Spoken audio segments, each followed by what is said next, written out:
Tonight we're focusing in on Zoom with Galaxy AI on the new Samsung Galaxy S24 Ultra. Ah, a baby tiger. Check out his claws as he prepares to pounce on that frog. Close one, but not as close as this Zoom. We can literally count the whiskers and... Oh look, Mum's here. Good thing I'm nowhere nearby. Go wild with Galaxy AI on the new S24 Ultra and zoom in on the epic day or night. Get yours now at Samsung.com.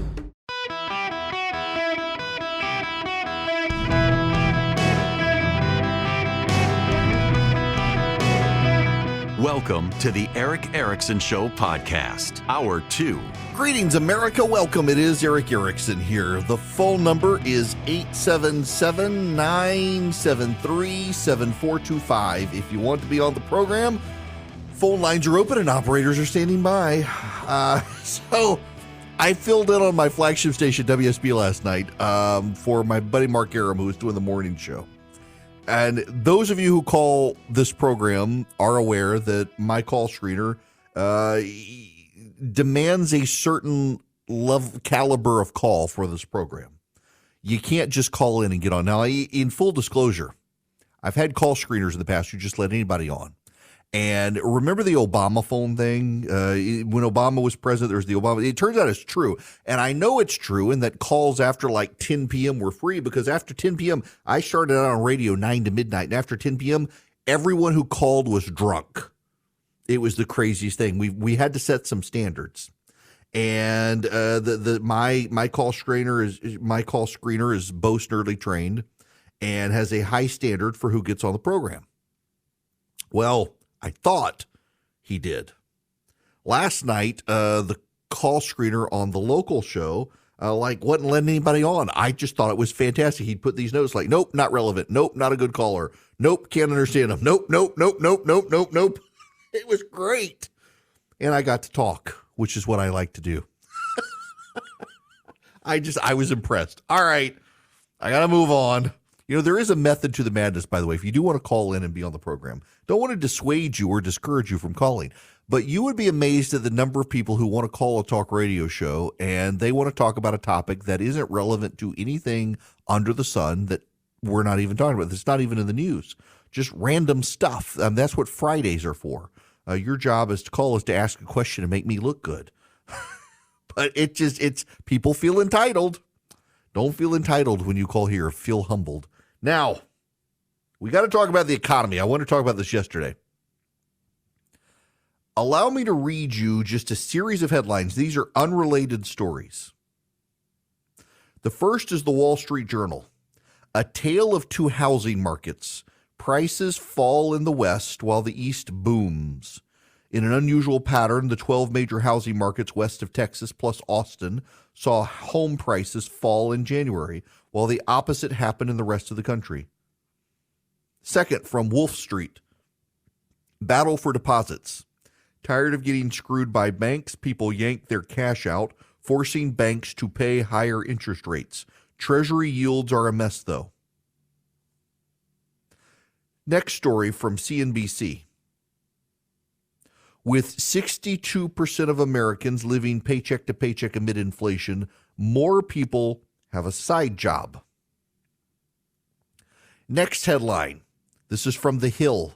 Nearly half of parents with adult children still pay their bills.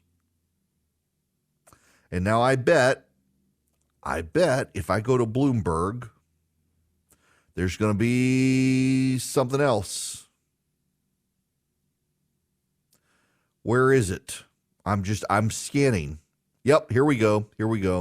Here's one. I mean, it's only halfway down the page. Your tax refund might be smaller this year. Ivy League prices are pushing $90,000 a year.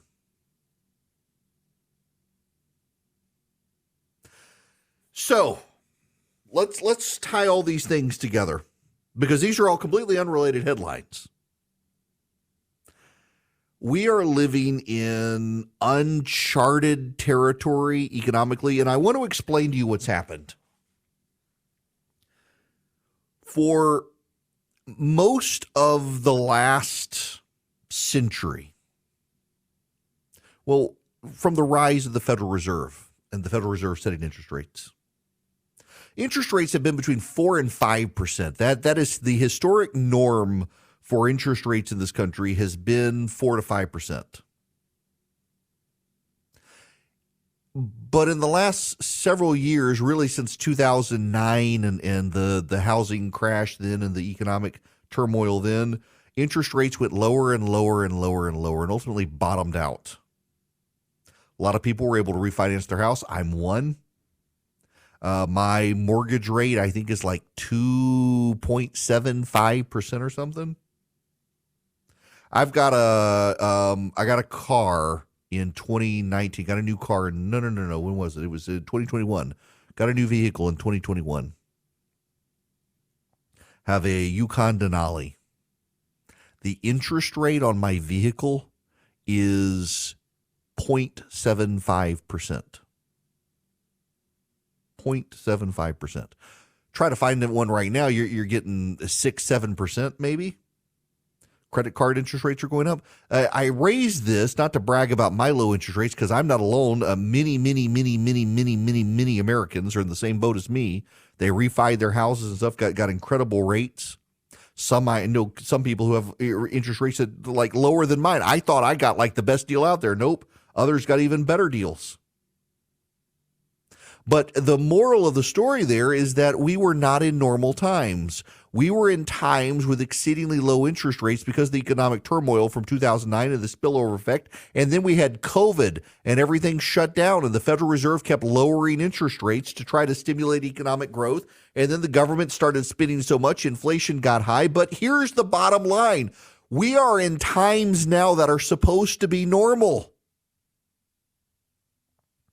The interest rates we have now are not historically anomalous. What we had last year was historically anomalous. The interest rates we have now are normal economic times, and the normal rules of economics apply. And the problem is that for just a handful of years, interest rates went so low, it's like everybody forgot how normal economics work. And that's having a spillover effect. Interest rates between 4 and 5% are actually a good thing. Why? Because a whole lot of senior citizens, of which there are many, on fixed incomes benefit. When you're putting your money in a bank and it's making 0.1% interest, that's not a good thing if you're in your 60s or 70s and you're on a fixed income. We're back to normal economic times. But the problem with getting back to normal economic times is a whole lot of people rearranged their lives to take advantage of super low interest rates and pretended we would never go back to normal. They presumed we could stay like that forever, and we couldn't. And that's having a spillover effect. So, one of the effects is in the technology sector. I know a number of people in tech companies. And all of them have the same story. While interest rates were really low, the companies were taking the position that they should grow as much as possible. Think about Uber, DoorDash, Instacart. The rates were for a while absurdly low. I mean, my wife does not like to go to the grocery store. I'm the grocery shopper in our house. Now, she's got good reason to. She's got cancer and COVID's on the loose. She didn't want to go to the grocery store during COVID. I don't blame her. I did all the grocery shopping. Y'all, let me tell you what my experience was during the height of COVID when things were shut down and it was hard to go out. You couldn't leave your house and all that stuff. I'd do the grocery shopping. On Saturdays, I would do the grocery shopping.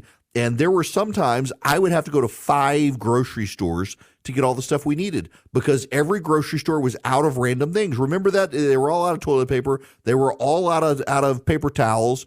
Ketchup. They ran out of Heinz ketchup. We don't eat garbage ketchup in our house. It's got to be Heinz ketchup. They were out of ketchup. They're out of meats. They ran out of flour. Remember that during the height of the sourdough baking? Everybody was buying flour. Everybody's let their starter die by now. At some point, we're all going to get this wild infection, and it's going to be from the wild yeast spores of the sourdough everybody poured down the drain when it all died. It's coming back to get us. Zombie apocalypse based on your sourdough starter you let die. Everybody was out of flour.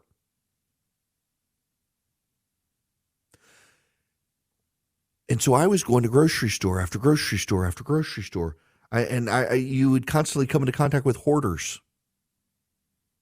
I remember encountering a couple. They had 2 shopping carts full of 2-liter. I mean, these were 2 morbidly obese people. I mean, y'all, I'm fat. I get it. But these people, morbidly obese, they had 2 shopping carts full of 2-liter soft drinks as if the world supply of Coca-Cola was going to go under. Hoarders during COVID. Going to all these grocery stores. But at the time as well, remember, suddenly Instacart and DoorDash, they became super valuable. You didn't have to go out. You didn't have to go grocery shopping yourself. You could Instacart it. You could do DoorDash, and the fees were really, really reasonable. What these companies were doing is they were running at a loss. And in their mind, it was better to grow their base of operations because interest rates were so low, they could just cash in stock on the value of their companies to pay off their debts. Interest rates were ridiculously low. The value of the equity was so much more than the debt that they could just swap equity for debt when they needed to, and it was no big deal. Grow their business. Everything was low. The rates of an Uber were super low. The rates of Uber Eats, super low. The rates of DoorDash, super low. And then the Federal Reserve decided it was time to go back to normal and began raising interest rates. And I remember all my friends at these .com companies, all these tech companies around the country, they were all have the same story, that they were getting advised by the venture capital firms that backed them, Peter Thiel's group and other, that now is the time to focus on profit. Stop trying to grow and get into profit mode. Start laying people off. Start cutting your costs. Start raising rates. And ever so slowly, ever so gently, the Instacart fees started creeping up. The DoorDash fees started creeping up. The cost of the Ubers started going up. They had to raise rates now. Interest rates were going up. They had to lay people off. They had to cut back. And it's had spillover effects in the economy. And now people who put a lot of money on credit cards at low rates, the chickens are coming home to roost. 62% of Americans are living paycheck to paycheck. A lot of people are getting side jobs now. Got to have a side hustle to continue to pay the bills. Half of parents with adult kids are paying their adult kids' bills because the adult kids came of age in the super low interest rate era. They don't know what to make of this. It looks historically anomalous to them to have a 4% historic interest rate, and actually it is the normal interest rate. Banks have for the longest time been screwing their customers. I just say, I've had several people, I mentioned I wanted a local banker, someone I could do business with. I've had several different people reach out to me who are interested. Thank you all for reaching out. I gotta figure something out here, but banks have been charging you, like get an interest-bearing checking account or a savings account. You're not really even getting any money. You're paying more fees to them than you are interest rates coming from them to you. And now suddenly people are pulling their money out of banks and figuring they can go elsewhere, make more money, put it into treasuries. They can make more money, do something, and banks are starting to freak out. They're losing deposits. But your bank's not going to be bailed out because you're not one of the Silicon Valley elite who gives money to the Democrats. That's one of the most bizarre things here. According to press reports this morning, account holders at Silicon Valley Bank tried to pull out $100 billion with a B dollars in a single day. $100 billion. In other words, the smart set in America put all of their money in a single bank in Silicon Valley.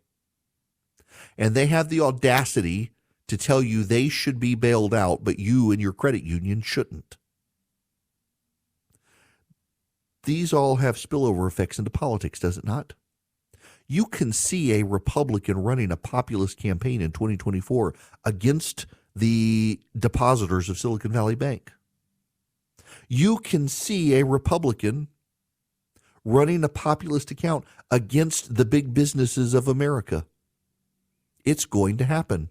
The spillover effects of this bubble that the Federal Reserve created. And by the way, it is true the Federal Reserve created this problem with super low interest rates. They probably never should have gone that far. They did not go where some European countries went with negative interest rates, essentially paying banks to take their money. We never did that. That would have been economically ruinous. Europe and parts of Asia are going to have to deal with that, which is why the United States is still the best country to do business with, because we may have done some really dumb stuff, but we weren't as dumb as everybody else. That's not really selling ourselves well. It's just selling us better than them. We're going to deal with economic ramifications of all of this. You got parents bailing out their kids, people living paycheck to paycheck when they shouldn't have to be, people pulling money out of banks. Banks are becoming more and more unstable because of it. And you got a housing market where people are getting HELOCs now and wiping out their equity. We're going to see 2009 all over again. The government continues to create moral hazards in the economy and then bail out the people who need to be left to rot. They're creating this mess by bailing out people who should not be bailed out. Meanwhile, the middle class gets screwed. There's going to be a populist uprising. I have not only converted my entire family to Bull and Branch sheets, but a lot of my friends as well, because I actually believe in them. You can feel the craftsmanship, and the amazing thing is that these sheets get softer every time you wash them. Don't believe me? Give them a try. Right now, you can get early access to Bull and Branch's spring sale. You use code ERIC, that would be my name, ERICK, and get 20% off today at bowlandbranch.com. That's Boll and Branch, BOLLAND branch.com. The promo code is ERIC. Exclusions apply. See the site for details. I got to tell you guys, these sheets are designed for incredible night sleeps. They're made without toxins. They're free from synthetic pesticides, formaldehydes, harsh chemicals. They fit really deep mattresses, and I've got a thick mattress, and they don't shrink up, which is great.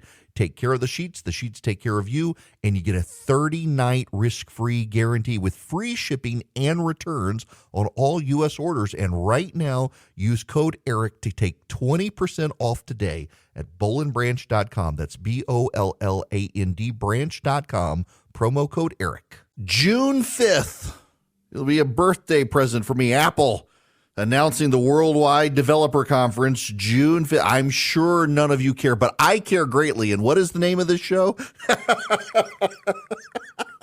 They're announcing their AI, they're not AI, their HoloLens or whatever they're going to call it. Their goggles, like Facebook has their virtual reality system goggles. Apple's been working on one, deeply divisive inside the company. I've got the Facebook, the Quest system. I don't use it.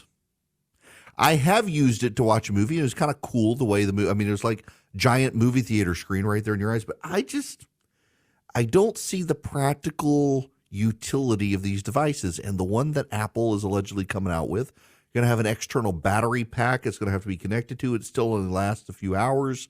So I've got an Apple Watch. I'm in the Apple cult. I got the Apple Watch, and I bought the first Apple Watch, which wasn't fantastic. It has continued over time to get better and better and better and better, and I assume these glasses will as well, but I don't want to buy a multi-$1,000 headset. I cannot see myself buying. I don't know what the use case is. Maybe they can persuade me, but I don't see it. Hi there, it is Eric Erickson here. The phone number is 877-973-7425. Should you wish to be a part of the program, I am delighted to have you, and I want to go down the rabbit hole with you.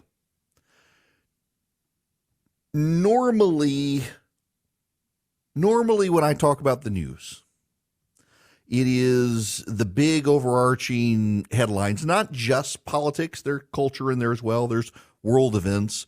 But there's a story that continues to percolate we haven't talked a lot about. And given the news of the day, I think it's worth talking about fairly in depth with you. And that story is GPT-4 and AI systems. This is from Reuters. Elon Musk and a group of artificial intelligence experts and industry executives are calling for a 6-month pause in training of systems more powerful than GPT-4 They said in an open letter citing potential risks to society and humanity. The letter, issued by the nonprofit Future of Life Institute and signed by more than 1,000 people, including Musk, Apple co-founder Steve Wozniak, and Stability AI CEO Imad Mostak, call for a pause on advanced AI development until shared safety protocols for such designs were developed, implemented, and audited by independent experts. Well, of course, that's probably not going to happen. Now, if you're not familiar with it, there is something called OpenAI. And OpenAI is a responsive AI system that can answer your questions and do things in writing for you. So, for example, I'm going to do one. I've got the system open. Write a 5-verse poem about the 2024 presidential election. I'm misspelling the word election to see if it still gets it. Write a 5-verse poem about the 2024 presidential election, misspelled. Go. It is processing. It is processing. And here it goes. It's beginning to write. In the year 2024, the nation was ablaze with political fervor and electoral haze. Candidates vying for the nation's trust, hoping to lead and do what they must. The air was thick with campaign ads, promises made and platforms had. Debates heated, opinions clash as voters made their final dash. The economy was front and center stage, jobs and growth, minimum wage, taxes, trade, and foreign ties all became a part of the prize. Issues of climate change and health, education, immigration, and wealth were all discussed in great detail as each candidate sought to prevail. And when the votes were finally tallied and the nation's voice was finally rallied, a new president took the oath and set about to guide the nation's growth. Pretty impressive. This is a computer generating a 5-verse poem about the 2024 presidential election. You can understand why some people are a little bit scared of it. You could suspect possibly a human wrote that.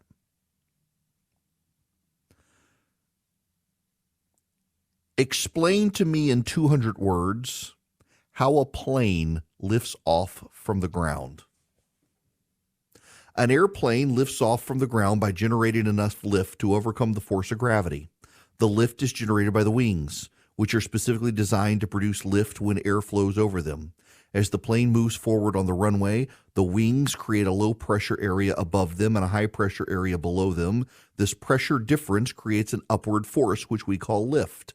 The faster the plane moves, the more lift is generated. Once the lift generated by the wings is greater than the weight of the plane can take off.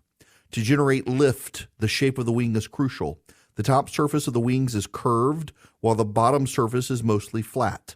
This shape causes the air to move faster over the top surface than the bottom surface, resulting in lower pressure above the wing and higher pressure below the wing. This creates the lift force that helps the plane get off the ground. Additionally, the angle of the wings relative to the direction of the airflow, known as the angle of attack, is important. The angle of attack determines how much lift is generated, and it must be adjusted throughout the flight to maintain a balance of lift and drag to keep the plane in the air. Overall, the combination of wing shape, speed, and angle of attack are what allows an airplane to generate enough lift to overcome the force of gravity to take off from the ground.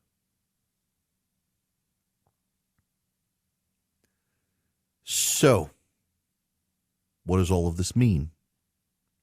People are scared of this technology. Some are scared of this technology because it could put a lot of people out of work. Why do you need to have someone to curate an encyclopedia when this chat can do it for itself? Concurrently, while people are calling for a suspension in development, this is a headline from Bloomberg News today. $335,000 pay for AI whisperer jobs appear in red-hot markets. Everyone's talking about the artificial intelligence behind ChatGPT. Less noticed is a jobs market mushrooming around the technology, where these newly created roles can pay upwards of $335,000 a year. And for many, a computer engineering degree is optional. They're called prompt engineers, people who spend their day coaxing the AI to produce better results and help companies train their workforce to harness the tools. Over a dozen artificial intelligence language systems called large language models, or LLMs, are being created by companies like Google's parent company Alphabet, OpenAI, and Meta Platforms. The technology has moved rapidly from experiments to practical use, with firms like Microsoft integrating ChatGPT into its Bing search engine and GitHub software development tools. There's also the visual AI generators where you can put in a picture. I did one the other day, said, draw a picture of George Washington riding a dinosaur firing guns, and doggone it, if it didn't generate a picture of George Washington riding a Tyrannosaurus Rex with a harness, firing guns in the air, Washington, not the dinosaur, firing the guns. It did. You can do these things. You can do photorealistic pictures. A guy high on mushrooms did a picture of Pope Francis in a big puffy jacket looking like Drake the Rapper or somebody, in a big puffy jacket with a giant gold cross chain, and people fell for it. They thought it was a real picture. It wasn't. It was artificially created. You see why people are skeptical of this. But there is also a common strain. It is one that has largely gone unnoticed. It is this. Many of the people who are most concerned about the potential for abuse of AI, including Elon Musk, are also the people who are convinced that we will one day create the technology that enslaves us. And they have something else in common. They are atheists. There's no role for the sovereignty of God in a group of people who are atheists who believe that we are our own masters, commanders, and creators. And therefore they believe that we were created by accident, we can accidentally create that which then eliminates us. I don't want to downplay the fear of what could come from AI, but if you go back in history, there was a great deal of fear about the development of the automobile. And it wasn't even jobs related. Blacksmiths were not afraid that the car was going to put them out of business. But it did. But a lot of people were concerned about it. They were concerned about the speed. In fact, there were a lot of people in the early days of the automobile who were deeply concerned that the automobile could move so fast it could kill people, not by running them over, but by killing them by propelling them forward so quickly. In the early days of the automobile, you had 5-mile-per-hour speed limits because they were deathly afraid that if you went too fast, you could die. And not from a sudden stop, just the speed of it. People were scared of the automobile. There is a story, historians dispute whether it's true or not. Some claim it is true, that the French wore wooden shoes called sabots. And at the beginning of the Industrial Revolution, workers became paranoid they would never work again. They would be able to find no new jobs as these machines were replacing them. And so they would shove their wooden shoes into the gears of the machines to smash the machines so they instead could work. And we call that sabotage. I learned that story, in full disclosure, from Star Trek VI, The Undiscovered Country, but it turns out it's a true story. Nonetheless, there's a great fear about this technology out there, this unharnessed technology. But so much of the fear, can you imagine if at the horizon of the Industrial Revolution and the invention of the automobile, people said, these cars, we're not going to go try to kill ourselves by going 25 miles an hour and having our bodies explode. We're just not going to build them. We should put a pause on this and not develop the automobile. Can you imagine if we decided we don't want to go to the moon? Do you know when they actually flew to the moon, you can read the records yourself, there was a real concern of what if it was actually a ball of dust and they tried to land and couldn't land? Nobody thought it was cheese, but what if it was something else? What if it was like quicksand? Could we actually do that? What if they gave up?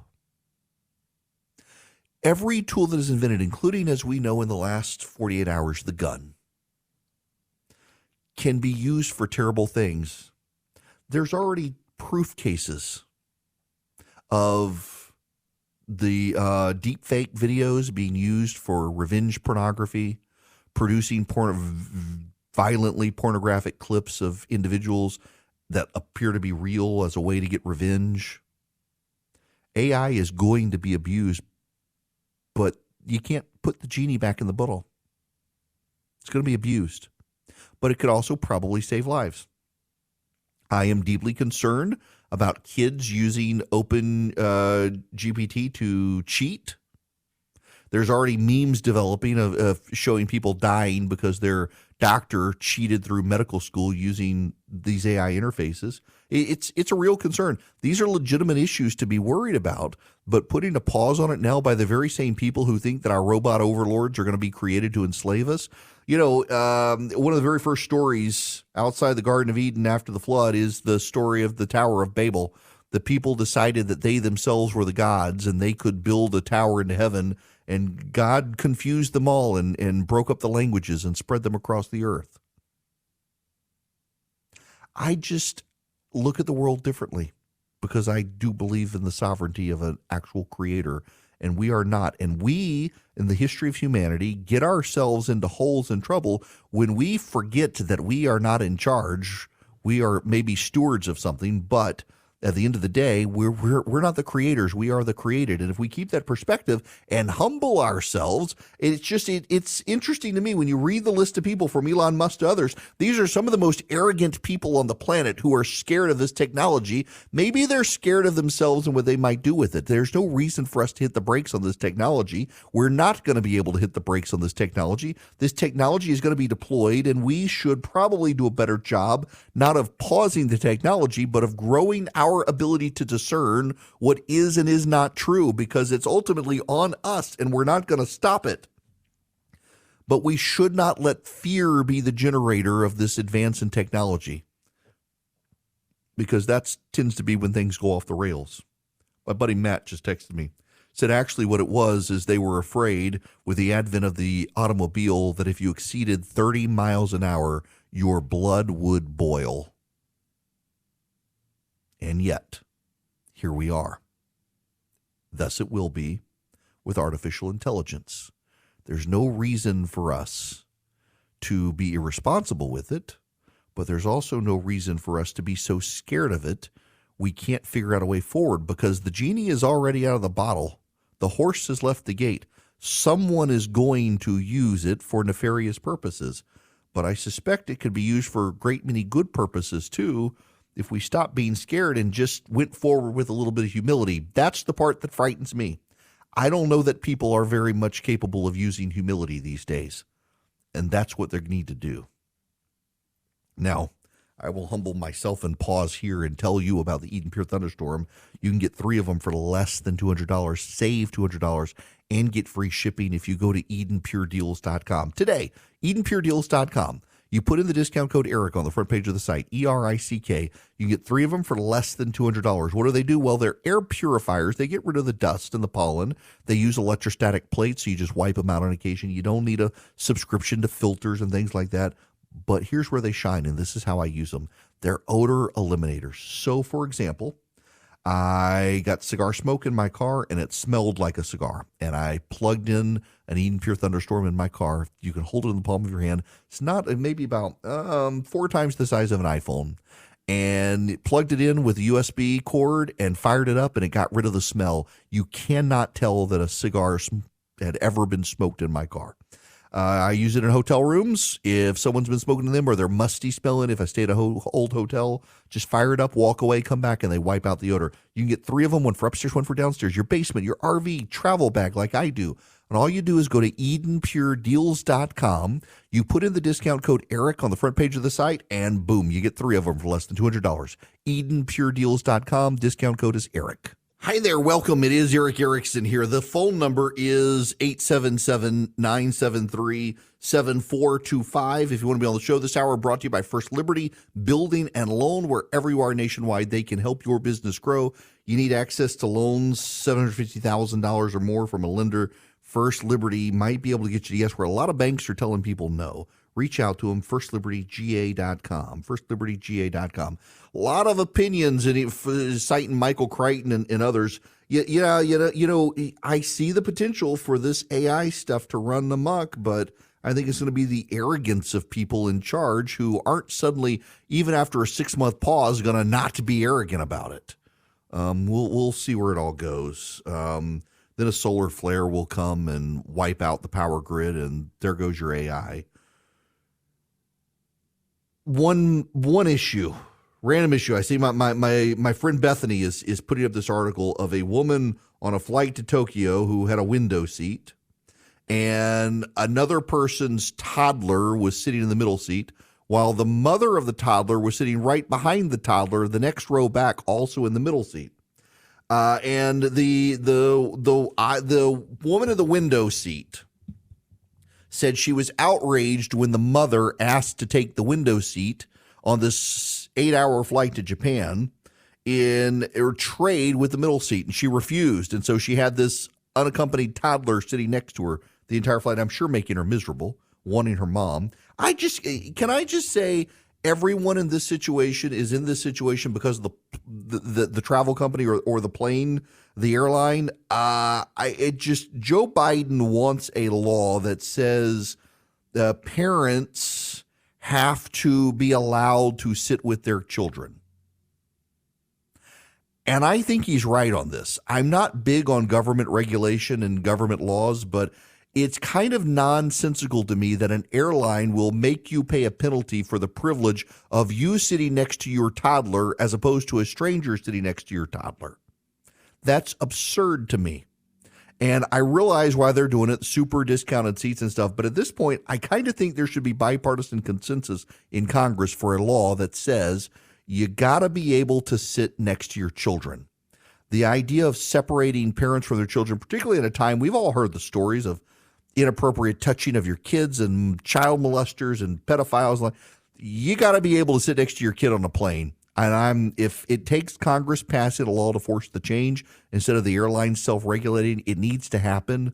You absolutely should legally be required to sit next to your kids on a plane instead of having a stranger serve as babysitter for your kids. It's rude to everybody involved, airlines. Lucky Land Casino, asking people, what's the weirdest place you've gotten lucky? Lucky? In line at the deli, I guess? Aha, in my dentist's office. More than once, actually. Do I have to say? Yes, you do. In the car before my kids' PTA meeting. Really? Yes. Excuse me, what's the weirdest place you've gotten lucky? I never win and tell. Well, there you have it. You can get lucky anywhere, playing at LuckyLandSlots.com. Play for free right now. Are you feeling lucky? No purchase necessary. Void where prohibited by law. 18+. Terms and conditions apply. See website for details.